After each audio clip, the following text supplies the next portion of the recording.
Let me ask you about Obamacare, which you say you're going to repeal and replace. When you replace it, are you going to make sure that people with preconditions are still covered? Yes, because it happens to be one of the strongest assets. You're going to keep that? Also, with the children living with their parents for an extended period, we're going to You're going to keep that? very much try and keep that. Adds cost, but it's very much something we're going to try and keep. And there's going to be a period, if you repeal it and before you replace it, when millions of people could lose. We're going to do it simultaneously. It'll be just fine. That's what I do. I do a good job. You know, I mean, I know how to do this stuff. We're going to repeal it and replace it. And we're not going to have like a 2-day period, and we're not going to have a 2-year period where there's nothing.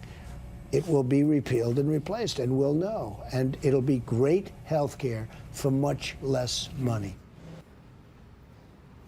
You heard, Jackie, the president-elect say he likes some parts of Obamacare, similarly to what he said in the Wall Street Journal, but he still wants to go on and repeal and replace and create a much better, cheaper system. Okay, what's that going to be? I mean, is it going to be what the House Republicans have presented? Is it going to be something else entirely? We don't know, because Donald Trump hasn't really given us any specifics over the course of this campaign. It's been a lot of rhetoric, not a lot of details. So we sort of have to wait and see. But you imagine if he's working with someone like Paul Ryan, maybe some of the stuff that the House Republicans have put forward will be what he ultimately embraces. Didn't see it. I'll tell you why. Because first of all, it didn't even take place. It didn't take place. I didn't see them. The woman on the airplane 35 years ago or 30 years ago. I mean, you don't even believe that one, okay? But I don't know, maybe you're very gullible, but you don't believe that one. We'll have a woman on the airplane 35 years ago. No, these were bogus charges. These were lies. These were fabrications. And, you know, I like saying it. Somebody else would say, let's focus on jobs, which I do. Let's focus on ISIS. Let's focus on the Second Amendment and judges of the Supreme Court justices. And I agree with that, but I want the truth to come out. But you keep saying that the media is collectively working against you. Do you really think we're part of a global conspiracy, really? I mean, honestly, Fox, a global conspiracy? Right. Fox hasn't been great, but the others have been really bad. Yeah, I would say that Fox certainly hasn't been great, but you've been better than some of the others. I would say that's true. All right. Fred, first of all, Hillary Clinton gave her first interview yesterday in a long, long time, first national interview. She gave it to CNN. You give interviews all the time. You're out there. You're talking extemporaneously. Why do you think Hillary Clinton is not talking?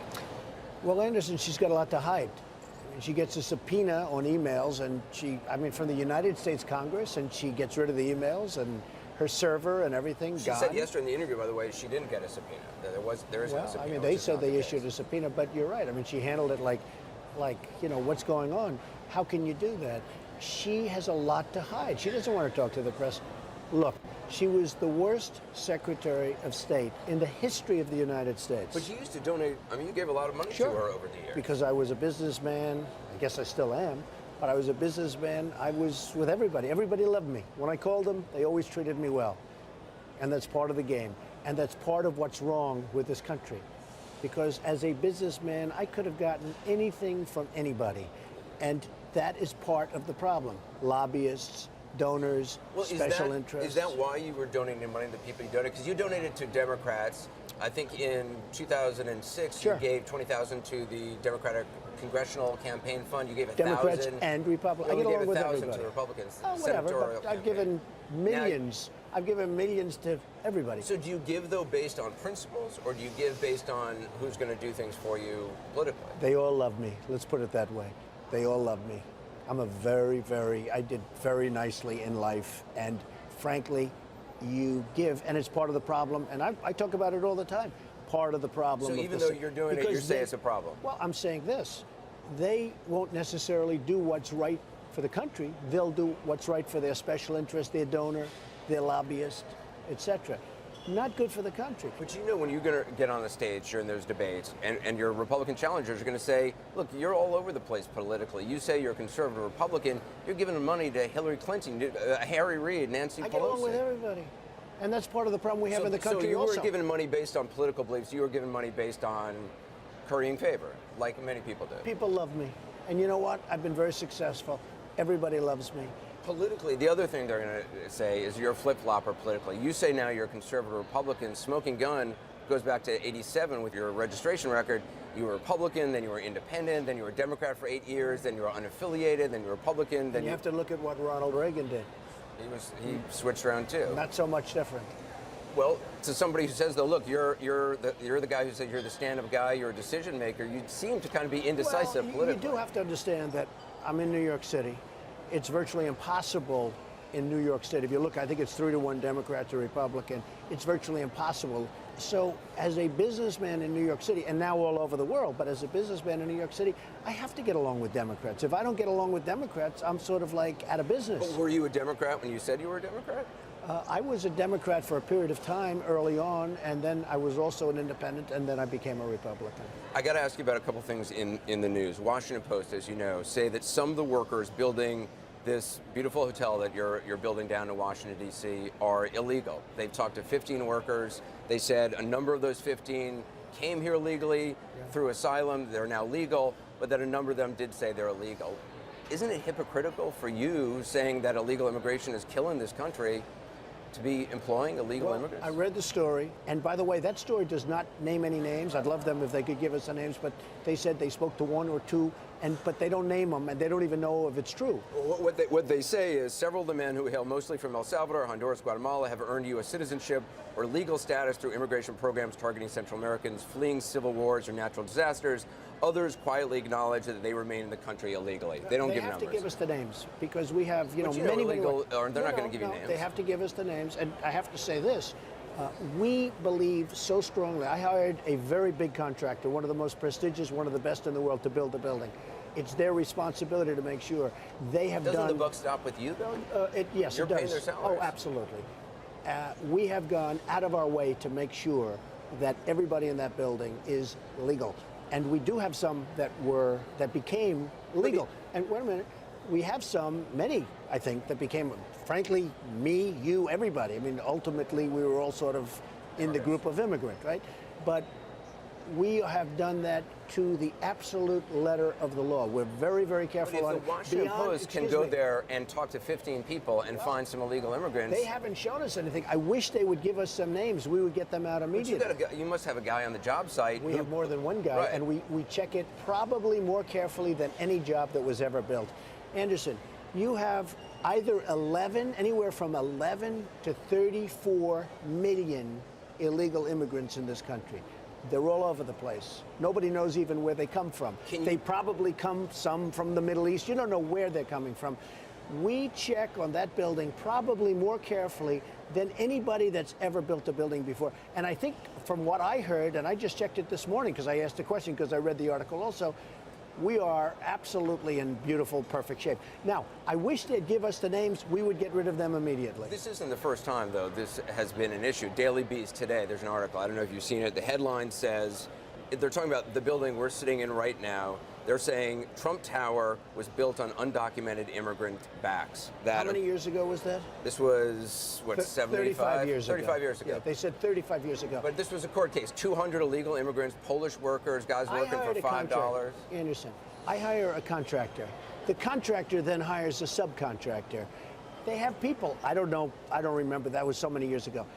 35 years ago, they said we had some illegal. This was a court case settled in 1999. You settled with them. It's all right. I mean, it's fine. I mean, I remembered the case. Frankly, I remember it very well. We hire contractors. The contractor, very highly prestigious, very good they go out, hire subcontractors. Sometimes the subcontractors will have people working, but it's pretty far down the line. This was 200 Polish workers working without hard hats. Pretty noticeable on a union job. When you have to go back 35 years to tell me about something, I think that's pretty pathetic, to be honest with you. Can you guarantee that you don't have illegal or undocumented workers working for you in hotel projects or various projects? I can't guarantee it. How can anyone? We have 34 million in the country. I used to hear 11, now I hear it's 34 million. I can't guarantee anything. But I can say this, we work very hard to make sure that everybody is legal as opposed to illegal. There's, as you said, 11, who knows how many millions? 11 million, one figure, nobody knows. Right, nobody knows. most scary of all, our government doesn't know. They don't have an idea. They don't have a clue. What would you do with the ones already here? You've talked about building a great wall on the border, or at least parts of the border, about being tough. What would you do with the ones that are already I would do here? something very, very strong. Number one, I wouldn't even think about anything until I built a wall impenetrable. There will be nobody coming into this country illegally. That's number one. Number two, I would get the ones that are criminals, drug dealers, and the people that are forced in by Mexico, and you know exactly what I'm talking about, because Mexico is smarter and sharper and more cunning, and frankly have much better negotiators than we have. And I would get the ones that are forced in by the country of Mexico into our country, forced in. Those people would get out, and they'd get out fast. The rest I would be looking at very seriously. But I wouldn't. Well, you say looking at citizenship seriously. Would there be a pathway to citizenship for? I mean, you're talking about 11 million at the very least. It's too early for me to say. And when you say citizenship, the most we'd be talking about was legal. But let me just tell you, before I even think about that, we have to build a wall, a real wall, not a wall that people walk through. Okay, you talk about focusing on the criminals, deporting people. More people have been deported under Obama than any other president previously. And more people are coming in under Obama by far than more president ever. There's never been an entrance like this. And they're walking right past our patrols. But and the actually, patrols are arrests told on the not to border do have it. gone up significantly. I can just say this. More people are in this country right now illegally than ever before. I will build a better wall, and I'll build it for cheaper, and Mexico will pay, if that's your next question. Yeah, how do you get Mexico to pay? Because they are ripping us left and right. But Mexico. how do you make By them the way, pay? I love the Mexican people. Many Mexican people work for me. Many Mexico people I do business with. They purchase things for me, like apartments, et cetera, et cetera. I have great relationships with Mexico and with the Mexican people. I love the Mexican people. I love their spirit. But how do you let make them me pay? just tell you. Mexico is making an absolute fortune because the trade deals with the United States are phenomenal for them and horrible for us. They're taking our jobs. They're building factories, warehouses. They're building things that we're not even thinking about. So you say you renegotiate trade deals and in that put in a price for the wall? Absolutely, and they will do it. And I've watched these very stupid pundits say, you can't do that. Of course you can do that. Mexico's making, I can do it. By the way, Hillary can't do it. Jeb can't do it. These people that are running, most of them can't do it. Maybe a couple of them. I actually have a respect for a couple of them. But Hillary cannot do it. I guarantee you that. Jeb Bush cannot do it. I can do it easy. Mexico is making a fortune off the United States. They will pay for that wall, believe me.